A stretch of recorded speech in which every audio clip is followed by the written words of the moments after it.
네, 오늘도 이어서 기독교와 자유주의 책 함께 공부해 나가겠습니다. 오늘은 세 번째 장인데요. 이 장은 저희가 교리를 다뤘었고, 이번에 세 번째 장은 하나님과 인간에 관한 것입니다. 첫 번째 문장을 함께 살펴보시겠습니다. 기독교 복음은 하나님이 어떻게 사람을 구원하는가에 대한 설명이므로, 복음이 이해되려면 먼저 하나님에 대해서 그리고 사람에 대해서 알아야 한다.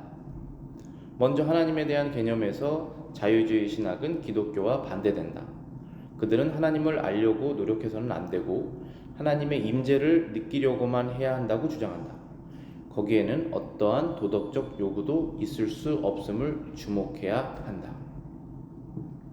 자, 기독교 복음이 무엇인가? 기독교라는 게 무엇인가? 우리가 알려면 당연히 이 두 가지 주제를 말하지 않을 수가 없습니다. 하나님은 누구신지, 그리고 나를 포함한 내 주변에 있는 모든 이 인간들은 무엇인지, 이 두 가지 주제를 말하지 않을 수가 없는데요. 복음을 우리가 이해하려면 사람이 하나님 앞에서 어떠한 존재이고 하나님은 어떠한 분이신지를 알아야 한다는 것입니다. 근데 자유주의 신학을 추구하는 그런 기독교 모습을 가지고 있는 그런 곳에서도 하나님에 대해서 말하고 사람에 대해서도 얘기를 하지만 주장이 반대된다는 것입니다. 그래서 지금 메이첸 박사가 계속적으로 주장하고 있는 내용은 여러 종교, 불교나 천주교나 힌두교나 이러한 여러 가지 종교와 같이 기독교 안에 있는 자유주의는 다른 종교다라고 이렇게 주장을 하고 있는 내용이거든요. 근데 그것이 왜 그런지 오늘 우리가 이 주장을 통해서 한번 살펴보는 시간으로 보시면 됩니다. 특별히 하나님에 대한 이해와 인간에 대한 이해가 어떻게 성경과 다르게 주장하고 있는지, 그러면서도 교회라고 크리스천이라고 주장하고 있는지에 대해서 우리가 경각심을 가지고 살펴보는 것이죠. 자, 여기에서 중요한 단어가 이제 1번에 나왔는데 임재라는 단어가 있어요. 임재. 그 교회 생활 오래 해보신 분들은 이 단어 굉장히 많이 들어보셨을 거예요. 성령님의 임재, 하나님의 임재. 근데 이 임재라는 단어가 현재 여기에 계시다 하는 그런 단어거든요. 영어로는 presence예요. 현재 여기에 함께한다. 하나님 이 자리에 임재해 주시옵소서라는 기도 굉장히 많이 하거든요. 우리가 교회에서. 물론 좋은 것이죠. 임재라는 단어가. 그런데 여기에서 임재를 느껴야 된다라고 주장한다는 것이죠. 임재를 느껴야 된다. 그리고 하나님에 대해서 알려고 노력할 필요는 없다라고 하는 그 주장인 것입니다. 근데 왜 이렇게 주장을 하게 되느냐 하면은 결국은 도덕적 요구가 그렇게 되면 사라지게 됩니다. 그 왜 그렇게 되는지 우리가 오늘 살펴보면서 이해를 하시게 될 거예요. 두 번째입니다. 하나님을 어떻게 알 수 있으며 인격적인 교제가 가능할 정도로 친밀해질 수 있는가? 우리는 하나님을 알아야 됩니다. 그게 기독교의 목적이에요. 그런데 하나님을 어떻게 알 수 있느냐, 이것도 중요하죠. 물론 자유주의 신학에서는 하나님이 어떠한 분이신지 아는 게 중요하지가 않고 그분이 이곳에 계셔서 내가 그분의 존재를 느꼈다고 하는 것이 더 중요하다라고 얘기를 하는데, 사실은 성경에서는 계속 나는 누구다, 나는 이런 말을 한다, 나는 이것을 요구한다, 나는 이것을 싫어한다라고 하나님께서 계속 자신을 알려주시거든요. 그래서 하나님을 아는 것이 중요한데, 어떻게 하면 우리가 하나님하고 인격적으로 마치 아버지처럼 친해져서 인격적인 교제가 가능한, 하나님을 우리가 부르면서 나의 모든 고민을 털어놓고 문제를 고백드리고 도움을 요청하고 기쁠 때는 감사를 함께 나누는 그 인격, 사람과 사람, 내가 기쁠 때 누구에게 전화하고 싶듯이 그런 인격적 교제가 어떻게 친밀할 정도로 가능한가라는 것입니다. 자연을 통해서 우리가 하나님을 알 수 있다. 들의 백합화들은 하나님의 솜씨를 드러낸다. 도덕법을 통해서이다. 사람의 양심은 하나님의 거룩성, 하나님의 의를 드러낸다. 마지막으로 성경을 통해서다. 하나님의 계시를 통해서, 그 심오한 계시를 통해서 하나님이 누구신지를 우리가 알게 되면서 하나님은 이러한 분이시구나. 나를 사랑하시는구나. 심지어 아들을 주셨구나. 나를 계속적으로 용서하실 수 있는 분이시구나. 인내가 있으시구나. 무한하시구나. 사랑이 무한하시구나. 깨닫게 되는 것이죠. 그렇게 알게 돼서 사람과 사람이 알게 된 다음에 교제가 시작되듯이 하나님을 알게 되면서 하나님과의 인격적인 교제가 시작된다는 것입니다. 예수님의 모든 말씀에는 하나님의 존재가 언제나 전제되어 있다. 그러나 제자들은 친밀하고 인격적인 접촉을 갈망했고 바로 그 접촉이 예수와의 관계를 통해서 이루어졌다. 이 전제라고 하는 단어는 무슨 뜻이냐면은 저와 여러분들이 어떤 것에 대해서 논의할 때 이것에 대해서는 너무 확실하니까 아예 그 부분을 빼놓고 얘기하는 거예요. 그게 전제죠. 그래서 성경에서는 그 하나님이 계시다고 사람들에게 설득하지 않습니다. 무신론자라고 사람들이 말을 하지만 마음속에 이미 초월적인 신이 존재한다는 것을 알고 있다라고 로마서 1장에서 분명히 말씀하시거든요. 그래서 하나님의 심판대 앞에 갔을 때 핑계할 것이 없을 것이다. 그 말씀을 하시거든요. 그러니까 하나님께서 계시다, 하나님이 있다라고 하는 것을 믿어라고 하는 것조차도 사실 필요가 없는 말이에요. 다 알고 있기 때문에. 모든 사람은 하나님의 존재를 다 마음속에 알고 있지만 suppress 할 뿐이다. 여기 그 영어 표현은 누르고 있을 뿐이다라고 말하고 있죠. 전제를 아예 합니다, 성경에서는. 그런데 그 하나님과 어떻게 내가 친밀한 인격적인 관계를 가질 수 있느냐라는 것이죠. 근데 그것이 예수님과의 관계를 통해서 이루어졌다.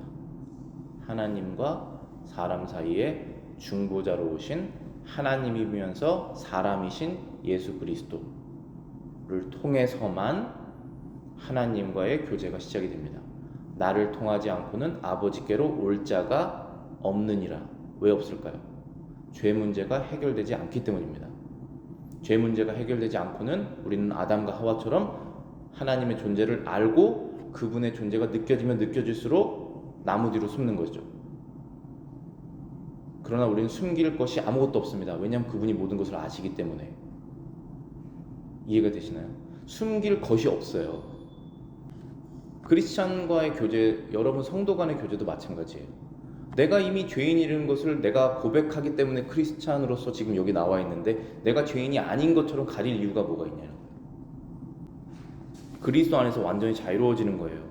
거룩성을 우리가 추구하면서 일부러 죄를 짓진 않지만. 3번의 여기 중간쯤에 있는 문장입니다. 자유주의 설교자는 하나님을 아버지라고 부르기를 좋아한다. 하나님에 대한 이 호칭은 아무 의미가 없다. 그들에게. 그들은 용어가 참되기 때문이 아니라 유용하기 때문에 사용한다. 하나님을 아버지라고 부르는 것이 당연한 거죠. 우리 기독교 안에서는. 왜냐하면 그분이 아버지라고 말씀하셨으니까. 우리에게. 그리스도를 통해서 우리는 하나님의 가정에 말하자면 입양되었고 어답션이라고 그러잖아요. 그리스도를 통해서. 진짜 아들이신 그리스도를 통해서 진짜 그분의 그리스도의 아버지이신 하나님을 나도 아버지라고 부를 수 있게 된 것 아닙니까? 그런데 이 자유주의 신학자들은 예수 그리스도를 하나님의 아들로 믿지 않으면서 왜 하나님을 아버지라고 부르느냐? 진짜 그 하나님이 어떻게 해서 내 아버지가 되었고 그 아버지가 어떤 분이시고 무엇을 원하시고 나에게 지금 어떤 것을 바라시고 계신지를 알고 싶진 않지만 아버지라고 부르면 나에겐 도움이 되기 때문에 부른다는 것입니다. 유용성 때문에 부른다는 것이에요. 종교는 사람이 다 유용성 때문에 만든 거예요.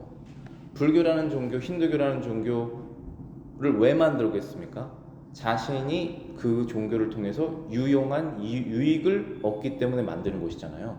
그런 것처럼 자유주의 신학도 교회의 형태를 갖고 있지만 다른 타종교와 똑같이 사람이 만든 것과 똑같이 비록 용어는 우리랑 똑같이 아버지 하나님, 예수 그리스도, 성령님, 교회, 전도 이런 말 다 쓰지만 결국은 자기가 유용해서 그 말을 쓴다는 것이에요.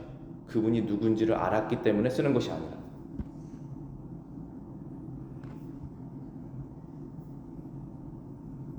(4번입니다) 보편적 구성. 이 단어가 굉장히 자주 나오는데요. 보편적 구성이라는 것은 하나님께서 이 세상을 지으신 그 한 분의 하나님이시잖아요. 그 하나님이 이 세상의 모든 사람의 아버지다 라고 주장하는 거예요. 그게 보편적 구성입니다. Universal Fatherhood라고 말할 수 있어요. 그러면 이 보편적 구성이라는 현대적 교리가 예수의 교훈의 어떤 부분에서도 찾을 수 없다는 것이 너무나 분명하다. 산상수훈의 이 현대 교리를 지지하는 것으로 제시된 한 본문이 나온다. 그러니까 이 자유주의 신학자들은 산상순을 너무나 좋아해요. 도덕적으로 하나님께서 요구하시는 것을 집약체라고 보시면 돼요. 이 산상수훈이 Sermon on the Mountain. 그런데 이 구절에서 이 현대교회 자유주의 신학자들이 좋아하는 구절 하나를 지금 예를 들면서 이 부분을 보면 보편적 구성을 말하는 것이다 이렇게 얘기를 하는 거예요. 근데 그렇지 않다라는 것이죠. 마태복음 5장 44절부터 45절 읽어보겠습니다. 나는 너에게 이르노니 너희 원수를 사랑하며 너희를 박해하는 자를 위하여 기도하라. 이같이 한즉 하늘에 계신 너희 아버지의 아들이 되리니 이는 하나님이 그 해를 악인과 선인에게 비추시며 비를 의로운 자와 불의한 자에게 내려주심이니라. 저희 뒤에 본문 읽어보겠습니다. 이 문장. 그러나 하나님께서 악인과 선인을 모두 돌보시는 분으로 묘사되기는 했지만 모든 사람의 아버지로 불리지는 않는다. 도리어 이 단락의 핵심은 하나님이 모든 사람의 아버지가 아니라는 사실을 근거로 한다고까지 말할 수 있다. 예수의 제자들은 원수까지 사랑함으로 하나님 아버지를 본받아야 한다. 그러나 보편적 부성의 교훈은 성경에서 발견되지 않는다. 하나님께서 그 은혜를 악인과 선인에게 비춰주시며 비를 의로운 자와 악한 자에게도 다 내려주시죠. 오늘도 비 왔을 때 내 자녀에게만 비를 주고 내 자녀가 아닌 사람에게 비를 내리지 말아야겠다 그렇게 하시지 않잖아요. 모든 땅이 다 적셔지고 있습니다. 농사 짓는 사람이 다 그 비의 혜택을 누리고 있어요.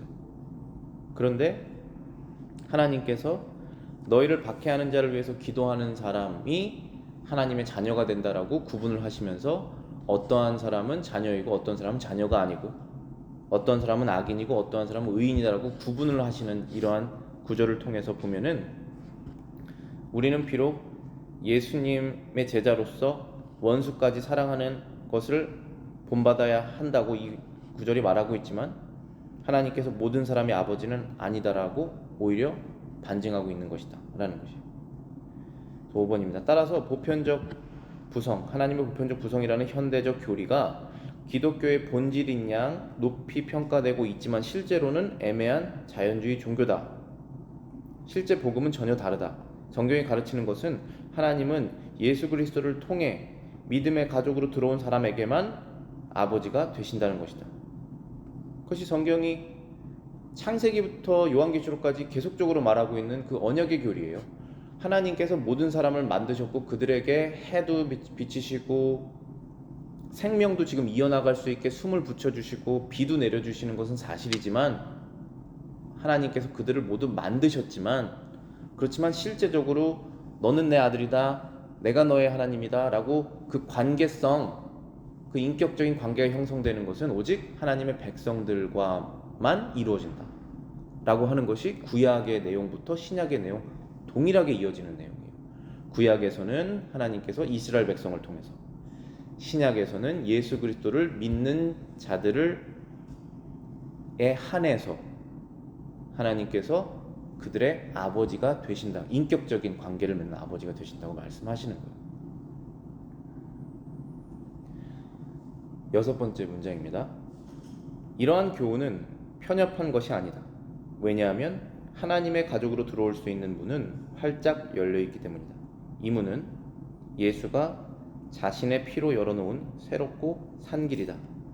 또한 만약 우리가 정말로 이웃을 사랑한다면 자연 종교의 애매함으로 사람을 만족시키려 하지 않을 것이고 복음을 전파하여 사람들을 하나님의 집의 따뜻함과 기쁨으로 초청할 것이다.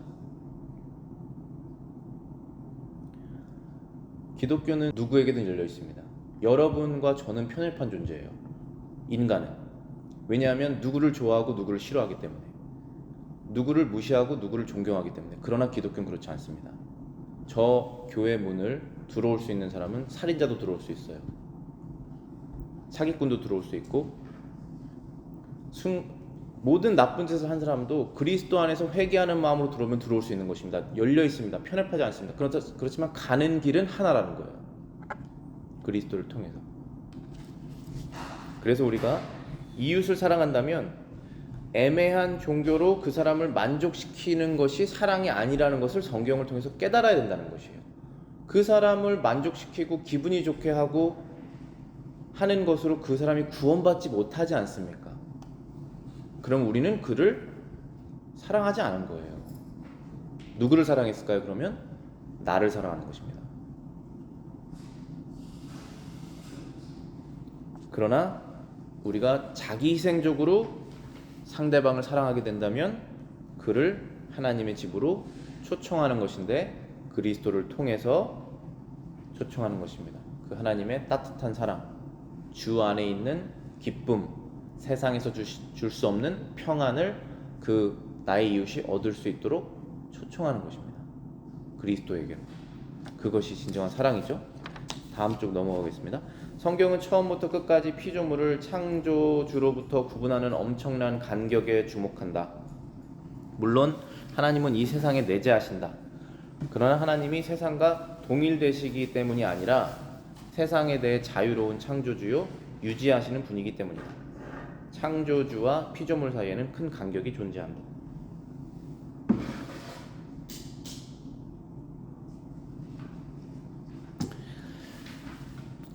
성경에서 이 피조물, 만들어진 존재, 사람을 포함해서 그 피조물이 만드신 분, 창조주와 엄청난 간격을 갖고 있다는 것을 처음부터까지 성경은 강조합니다. 그렇지만 하나님께서 이 만들어진 이 세상에 내재하신다, 이 안에 계신다는 사실은 분명해요. 그런데 하나님이 이 세상에 속한 분이기 때문에 계시는 것이 아니라, 하나님은 세상 밖에서 세상을 만드셨지만 이 세상을 유지하시고 사랑하시고 그 안에 있기를 원하시기 때문에 그 안에서 함께 계시는 것이지, 이 세상 안에 존재하시는 분은 아니라는 거예요. 그 얘기가 이해되시나요? 그러니까 하나님께서 이스라엘 백성을 사랑하실 때, 내가 이제 너의 하나님이 되고 너는 나의 백성이 될 것이다. 그런데 너희들과 함께 내가 있기 위해서 성막을 하나 짓고 거기에 내가 항상 가겠다. 그래서 너희들은 항상 죄를 짓고 나는 거룩하니까 아침 저녁으로 제사를 지내라. 그러면 마치 죄가 없는 것처럼 내가 너를 여기고, 내가 너희를 갔을 때 불로 컨숨하지 않고 계속적으로 인격적인 교제를 하기를 내가 원한다 하고 장소를 만들어 주시고 임재를 하시잖아요. 그거랑 똑같은 거예요. 하나님께서 지금 세상에 계시지만 세상 밖에 존재하시는 분이 세상에 계시다는 것이죠. 그렇기 때문에 이 완전하게 구분이 된 분이에요, 이 세상과는. 그런데 현대 자유주의 신학은 그 구분을 사라지게 하고 있다. 고의입니다. 이거 고의적으로 하는 거예요. 제가 초반에도 말씀드렸듯이 결국은 도덕적인 의무를 수행하고 싶지 않아서 하나님 앞에서 이걸 하는 것입니다. 이게 참 묘하고 철학적인 문제인데, 우리가 예리하게 살펴보면 결국은 그거예요. 그러니까 문제는 복잡해 보이지만 목적은 항상 하나예요. 회개하고 싶지 않아서입니다. 수많은 익스큐즈를 다 대요. 근데 결국은 목적은 하나예요. 회개하고 싶지 않아서. 이거 하나입니다. 그렇게 생각하시면 돼요. 여러분 마음속도 복잡하시죠? 결국은 회개하고 싶지 않은 거예요. 그런데 회개할 때 자유로워요. 그게 완전 크리스찬이 누리는 자유입니다. 저와 여러분들이 정말 느끼시는 큰 자유예요. 그게 8번에 보시면은 구분이 사라진다. 하나님이라는 이름이 이 웅장한 세계의 진행 과정 그 자체와 동일시된다. 그러므로 결국 하나님은 우리와 구별된 인격이 아니라 그 반대로 우리의 생명이 그의 생명의 일부인 것이다. 그러니까 이게 자연주의입니다. 자연주의. 이 자연주의를 가장 심플하게 우리가 이해하려면 이해할 수 있는 단어는 Mother Nature예요. Mother Nature라는 말 많이 들어보셨죠? 이 자연이 모든 것을 낳았다. 그러나 생명의 근원은 자연에 있지 않습니다. 자연에게 생명을 주신 하나님에게 있죠. 그래서 자연주의를 주장하는 사람들은 이 자연이 신이다라고 말하는 거예요. 이게 자연주의예요. 자연을 통해서 모든 것이 나왔기 때문에 자연이 신이다. 신은 생명의 근원이잖아요. 근데 생명의 근원이 자연에 있다라고 하는 것입니다. 그게 결국 자연주의예요. 자유주의 신학은 사방에서 하나님과 세상 사이의 구별을 없애며 하나님의 인격과 사람의 인격 사이에 예리한 구분을 허물고 있다. 이 견해에서는 심지어 사람의 죄까지도 하나님의 생명의 일부로 간주된다.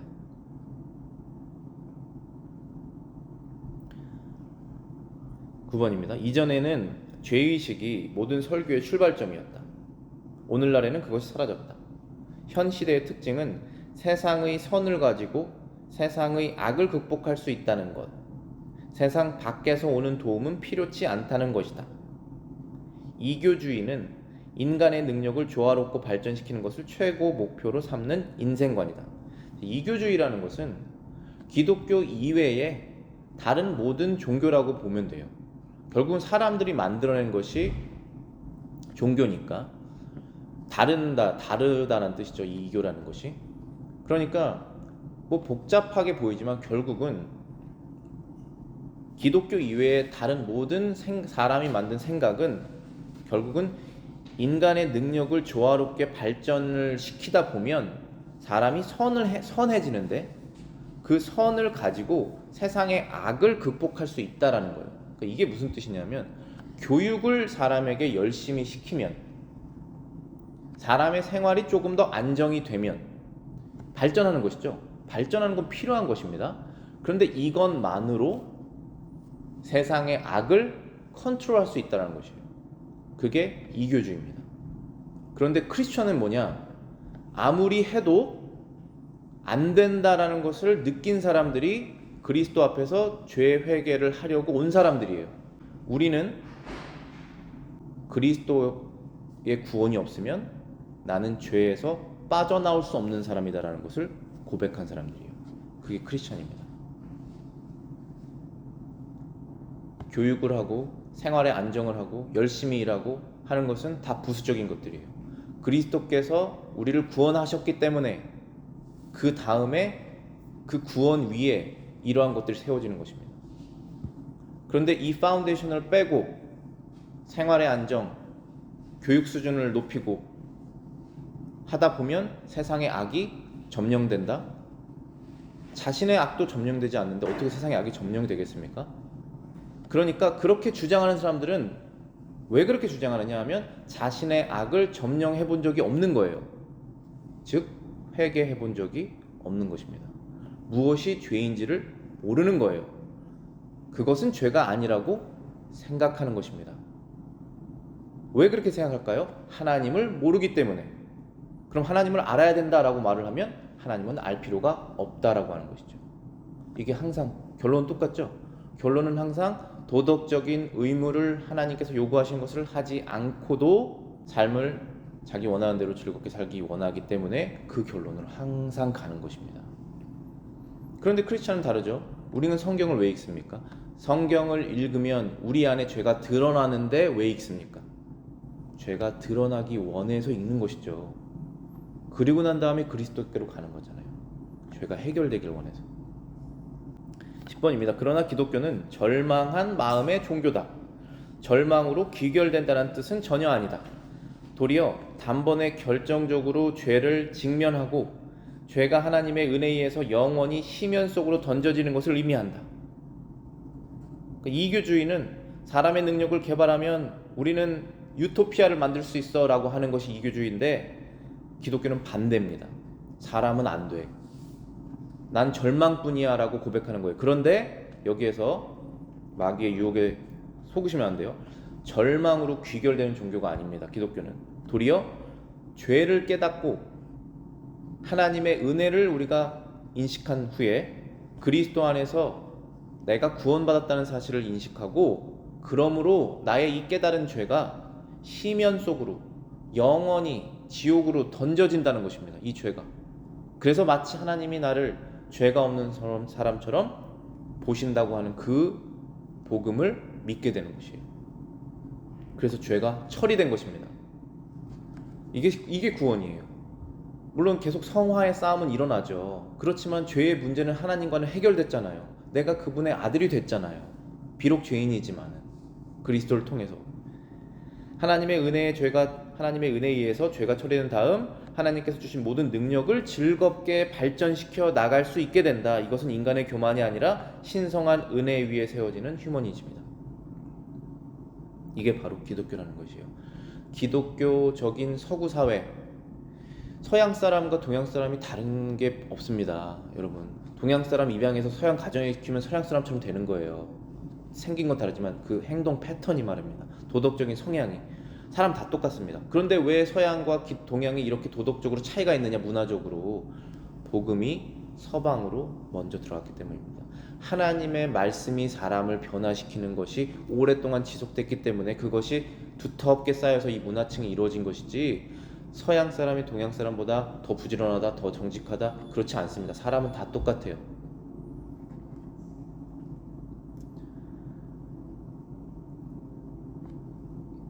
이 따뜻한 휴머니즘이라는 것은 하나님 안에서 죄를 고백하고 죄가 회개된 다음에 그 다음에 하나님 앞에서 나에게 주신 달란트들을 하나님의 법 안에서 개발해 나가면서 사회가 아름다워지는 거예요.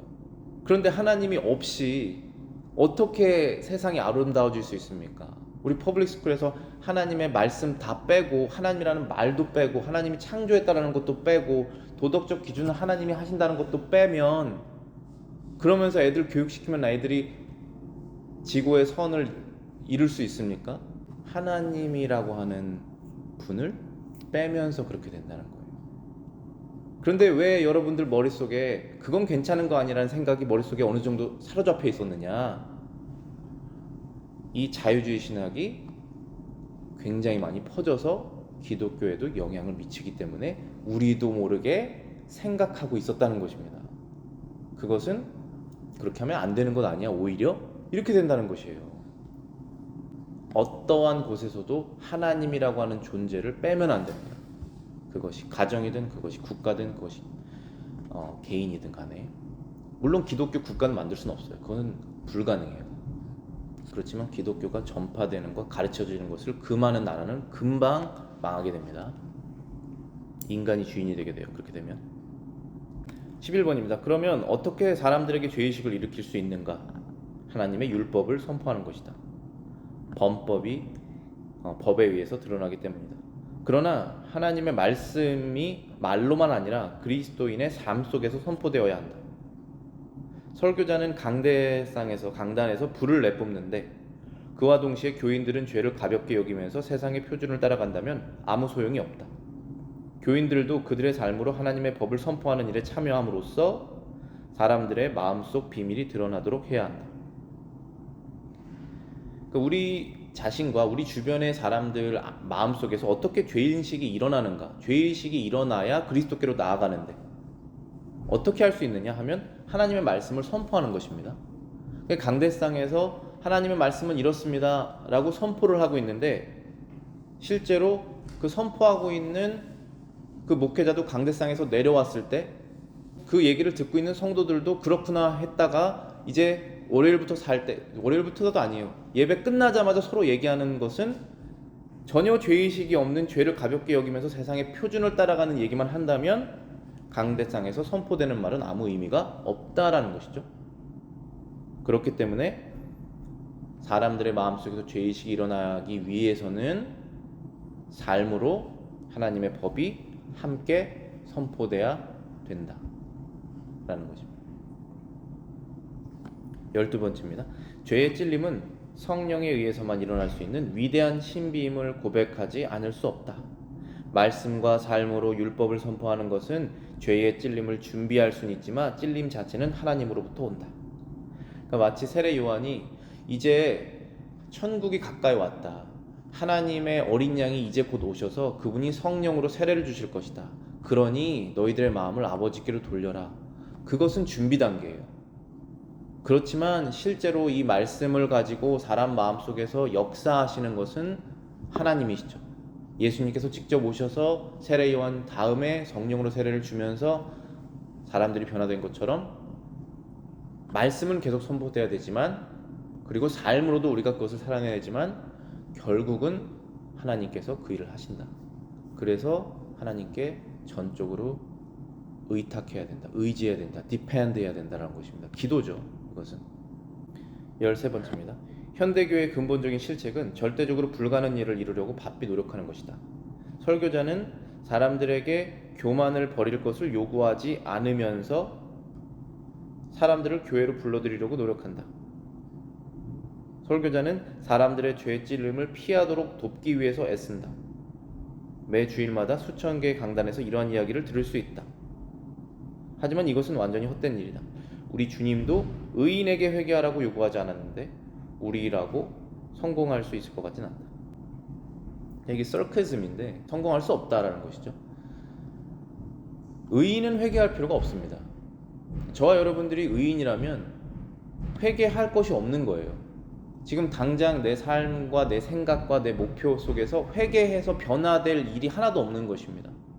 근데 단지 그 사람들에게 말씀을 전할 때 이 말씀 전해서 저 사람이 죄에 찔리지 않게 비껴서 말한다는 것이죠.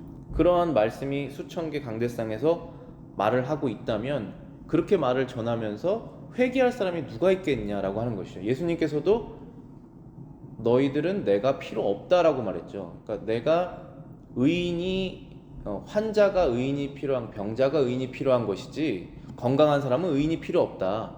너가 나 예수 그리스도를 너가 필요를 느끼지 않는 이유는 너가 아프지 않기 때문이다라고 오히려 이렇게 말씀하신 거잖아요.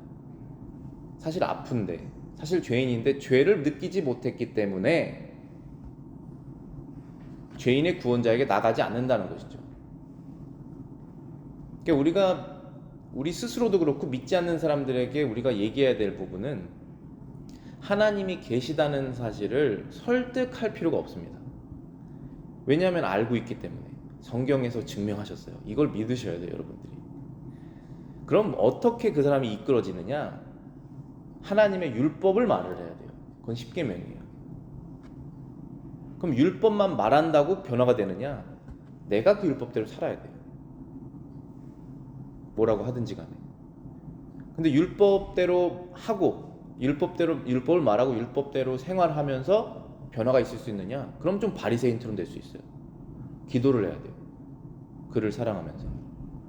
그러면 하나님께서 일하신다는 거예요. 그런데 요즘 현대 편의주의 세상에서는 죄의식이 일어나는 말, 상대방에게 상처를 주는 offense라는 단어를 쓰는데 미국에서는 공격적인 말을 하지 않는 것입니다. 그런데 이 법은 공격적인 거예요. 생활과 생각과 행동이 바뀌어야 되는 것입니다. 그 말을 하지 않고는 한 명도 구원해낼 수 없어요. 단지 저와 여러분은 우리 스스로를 사랑할 뿐이에요. 그것은 그 방법으로는 안 된다라고 얘기하는 거예요. 우리가 방법을 바꿔야 돼요. 그리고 하셔야 돼요. 기도하겠습니다.